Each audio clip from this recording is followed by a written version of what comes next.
Good morning. Physics में एक बहुत अच्छा टॉपिक आज है। 12th क्लास फिजिक्स में electromotive force and terminal voltage का डिफरेंस, यानी difference between electromotive force and terminal voltage. Terminal voltage को टर्मिनल पोटेंशियल डिफरेंस भी कहते हैं। तो चैनल में जो नए हों चैनल को सब्सक्राइब कर लेंगे ताकि और भी आने वाले वीडियो का नोटिफिकेशन मिलता रहे, है ना। तो आज का टॉपिक है डिफरेंस बिटवीन इलेक्ट्रोमोटिव फोर्स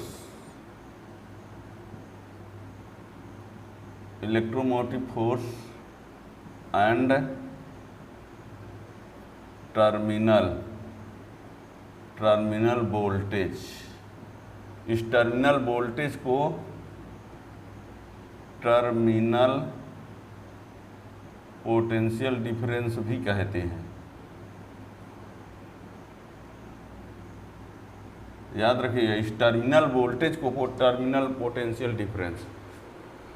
तो इलेक्ट्रोमोटिव फोर्स और टर्मिनल वोल्टेज, इन दोनों में डिफरेंस क्या है, तो इसके लिए देखिए यहाँ पर हम बता दें, ये एक सेल होता है। ये सेल, ये कोई कंटेनर है, इसमें कोई इलेक्ट्रोलाइट मटेरियल है और इसमें दो इलेक्ट्रोड होते हैं और उन दो इलेक्ट्रोडों में से एक को कहा जाता है एनोड और एक को कहा जाता है कैथोड। ठीक है ना। एनोड और कैथोड, ये कोई सेल है। एनोड का पोटेंशियल जो होता है वो पॉजिटिव होगा और कैथोड का पोटेंशियल जो है वो निगेटिव होगा। ठीक। इसमें इस सेल के एनोड और कैथोड का जो पोटेंशियल होता है, एनोड का पोटेंशियल कैथोड का पोटेंशियल, उन दोनों पोटेंशियल का जो डिफरेंस है वो होता है इलेक्ट्रोमोटिव फोर्स। और वही पोटेंशियल डिफरेंस टर्मिनल वोल्टेज भी होता है, लेकिन उसके केस अलग अलग होते हैं। वो क्या क्या होता है, यानी जब ये ओपन सर्किट में रहेगा, ओपन सर्किट का मीन्स होता है कि इससे करंट ना लिया जा रहा हो। सेल ओपन सर्किट का मीन्स सेल से करंट नहीं लिया जा रहा है। अब क्लोज सर्किट का मीन्स सेल से करंट लिया जा रहा है, यानी किसी सर्किट से कनेक्ट है, करंट फ्लो हो रही है ना। तो जब सेल ओपन सर्किट में होगा तो एनोड और कैथोड के बीच का जो पोटेंशियल डिफरेंस होगा वो इलेक्ट्रोमोटिव फोर्स होगा। क्या? जब सेल ओपन सर्किट में होगा, मीन सेल से करंट नहीं ले रहे हैं, उस समय एनोड और कैथोड के पोटेंशियल का जो डिफरेंस होगा वो इलेक्ट्रोमोटिव फोर्स होगा। और यदि करंट सर्किट, इस सेल से करंट फ्लो हो रही किसी सर्किट से कनेक्ट कर देते हैं, तो उस समय जो दोनों इलेक्ट्रोड के बीच का पोटेंशियल डिफरेंस होगा वो हो जाएगा टर्मिनल वोल्टेज। ठीक है ना। क्या कहा हमने? When cell is in open circuit, when cell is in open circuit, then maximum potential difference between anode and cathode is called electromotive force। और लिख देंगे when cell is in closed circuit, then potential difference between anode and cathode is terminal voltage। ठीक है ना। Cell का symbol ये होता है, सेल को ऐसे इंडिकेट करते हैं, ये रहा, ये है सेल, ये उसका EMF, ये उसका इंटरनल रेजिस्टेंस है। ये सेल का EMF है, ये क्या है? Internal resistance. अब होता क्या है कि जब यहाँ पर हम एक एक्सटर्नल रेजिस्टेंस कनेक्ट कर देते हैं तो इसमें करंट आई फ्लो होगी, है ना, इसमें। ठीक है। तो ये आपको बता दें, ये जो सेल है, ये सेल का जो EMF है, EMF यानी वो E जो है इस R पर डिपेंड नहीं है। E की वैल्यू जो है वो R पर डिपेंड नहीं होती, लेकिन जब इस सेल से करंट फ्लो होने लगेगी तो जो टर्मिनल वोल्टेज होगा, टर्मिनल वोल्टेज जो है वो इस R पर डिपेंड होता है। यानी सेल का EMF जितना होगा वो फिक्स होगा। अब एक्सटर्नल रेजिस्टेंस से जब कनेक्ट करेंगे तो उसमें करंट फ्लो होगी, तो करंट बढ़ेगी, घटेगी, चेंज होता रहेगा। तो एक फार्मूला होता है terminal voltage V = E - IR। अब जब ये चेंज होगा तो उसकी वजह से I चेंज होगा, जब ये चेंज होगा तो उसकी वजह से I चेंज होगा। और जब आई चेंज हो, ये तो फिक्स है, तो जब ए चेंज होगा तो आई चेंज होगा, जब आई चेंज होगा तो भी चेंज होगा। दैट मीन्स जो भी की वैल्यू है वो किस पर डिपेंड है, एक्सटर्नल रेजिस्टेंस पर डिपेंड है, जबकि ई की वैल्यू एक्सटर्नल रेजिस्टेंस पर डिपेंड नहीं है। तो एक पॉइंट ये भी मिल गया, क्या मिला, electromotive force does not depend on external resistance और while terminal voltage depend on external resistance. और ये भी बता दें, जो ईएमएफ होता है, इलेक्ट्रोमोटिव फोर्स होता है, वो टर्मिनल वोल्टेज से बड़ा होता है और टर्मिनल वोल्टेज ईएमएफ से छोटा होगा, ठीक है ना। जब हमें सेल से करंट ले रहे होते हैं तो उस समय ईएमएफ बड़ा होगा और टर्मिनल वोल्टेज छोटा होगा। और जब सेल को चार्ज करते हैं, सेल को क्या करते हैं, चार्ज, तो ड्यूरिंग चार्जिंग ऑफ सेल या बैटरी को यदि मान लीजिए हम चार्ज कर रहे हैं चार्जर अप्लाई करके, तो जब सेल को चार्ज करेंगे तो उस समय सेल का ईएमएफ कम कहलाएगा और टर्मिनल वोल्टेज ज़्यादा होता है। यानी आप ये समझ लीजिए कि during charging of cell electromotive force is less than that of terminal voltage, और उसमें लिख देंगे during charging of cell terminal voltage is greater than that of electromotive force. तो कितने हमने बता दिया। पहला क्या बोला, ये एनोड कैथोड के बीच का पोटेंशियल डिफरेंस होगा जब सेल ओपन सर्किट में रहेगा, और एनोड और कैथोड के बीच का पोटेंशियल डिफरेंस टर्मिनल वोल्टेज होगा जब सेल क्लोज सर्किट में होगा।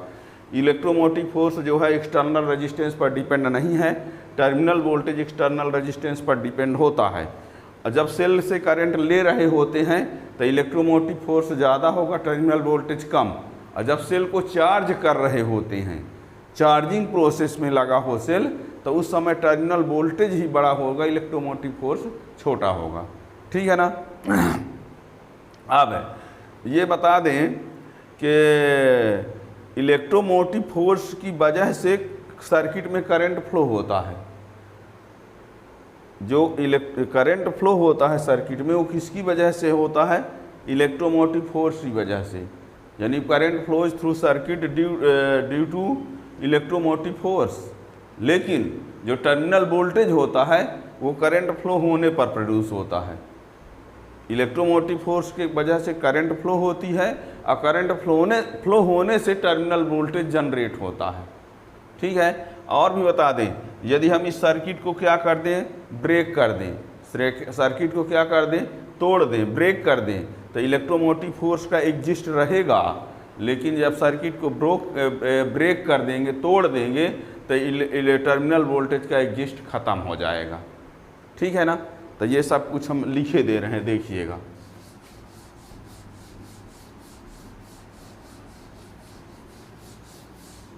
लिखे भी दे रहे हैं, क्या क्या कहा हमने। एक साइड में बोले दे रहे हैं electromotive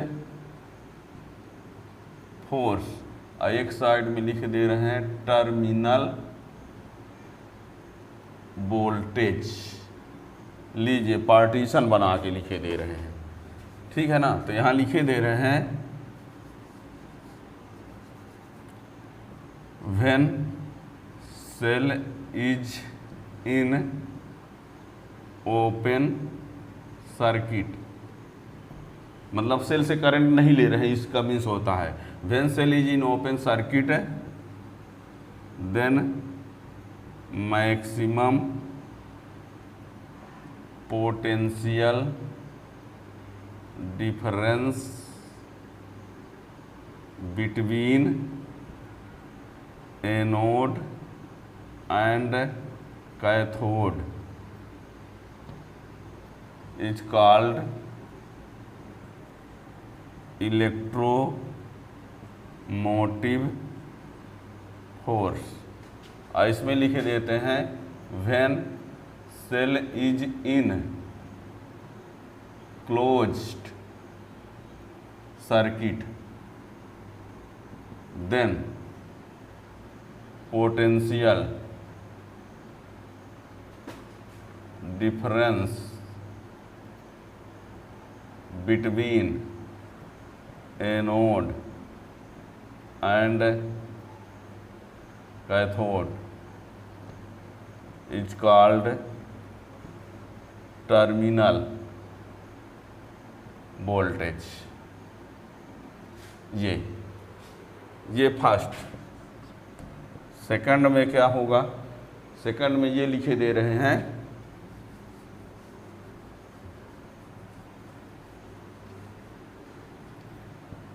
when current drawn from cell then EMF greater than terminal voltage, electromotive force है ना। और इसमें when current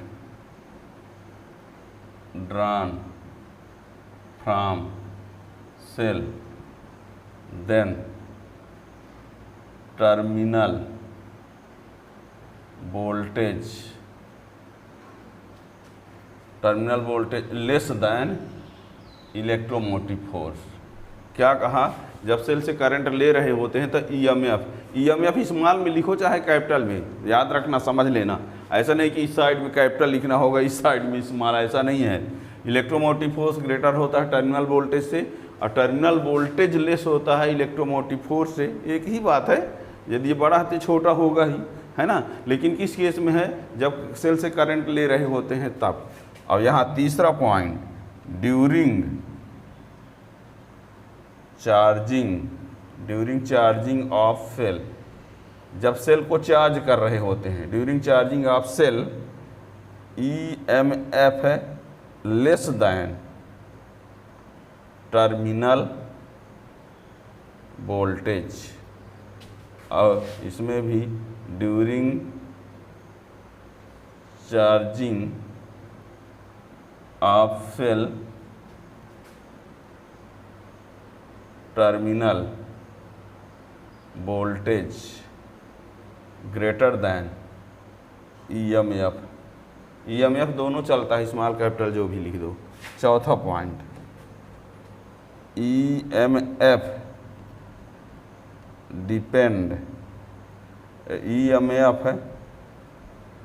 does not depend on external resistance। और ये terminal voltage depend on external resistance. ठीक है, इसमें आपको बता दें, इसका जो फार्मूला हमने ये बताया था, इसमें होता है V = E - IR, और इस केस में V = क्या होता है, E + IR। इस केस में ये फार्मूला रहता है, इस केस में ये फार्मूला रहता है। तो जब ये फार्मूला है तो मीन्स इससे ये छोटा है, और जब ये फार्मूला है तो मीन्स ई से बड़ा आया है। ठीक है ना, तो ये याद रखिएगा। और क्या होता है ये बता दें,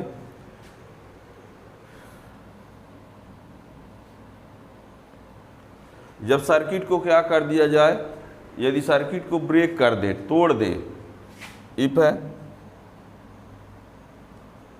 if circuit is break, if circuit is broken, break जो भी, if circuit is break then EMF exist। If circuit is break then EMF exist also। यानी हम कहना ये चाहते हैं कि यदि सर्किट को ब्रेक कर देंगे, तोड़ देंगे, तो EMF का एग्जिस्ट रहेगा। और इसमें ये होता है, if circuit is break then terminal voltage last, ख़त्म हो जाएगा। यानी मीनिंग समझिए, है ना। वर्ड सेटिंग में यदि कोई प्रॉब्लम है तो आप मीनिंग को समझ लीजिए। यदि हमने ये कहा कि यदि सर्किट को तोड़ दिया जाए, ब्रेक कर दिया जाए तो ईएमएफ का एग्जिस्ट रहेगा, लेकिन यदि सर्किट को तोड़ दिया जाए तो टर्मिनल वोल्टेज का एग्जिस्ट नहीं होगा। ठीक है ना। और हमने बताया है कि इलेक्ट्रोमोटिव फोर्स की वजह से करंट फ्लो होती है और करंट फ्लो होने से टर्मिनल वोल्टेज जनरेट होता है। ठीक है ना। ईएमएफ के कारण करंट फ्लो होगी और करंट फ्लो होने के कारण टर्मिनल वोल्टेज जनरेट होगा। तो इस प्रकार से ये इलेक्ट्रोमोटिव फोर्स और टर्मिनल वोल्टेज का डिफरेंस है ना। तो ये याद रखिएगा, टर्मिनल वोल्टेज को ही टर्मिनल पोटेंशियल डिफरेंस भी बोला जाता है। और इस प्रकार से और भी क्वेश्चन को जानने के लिए चैनल सब्सक्राइब किए रहेंगे तो उसका नोटिफिकेशन मिलता रहेगा। वैसे आप लोगों को बता दें कि प्लेलिस्ट में पूरी फिजिक्स है, इंग्लिश मीडियम हिंदी मीडियम दोनों में आप पूरा पढ़ सकते हैं। लेकिन बीच में जो नए क्वेश्चन एग्जाम के लिए ज़्यादा ज़रूरी है, कुछ नए टाइप के क्वेश्चन बीच बीच में उसका वीडियो आता रहेगा। चैनल सब्सक्राइब किए रहेंगे तो उसका नोटिफिकेशन मिलता रहेगा। Thank you.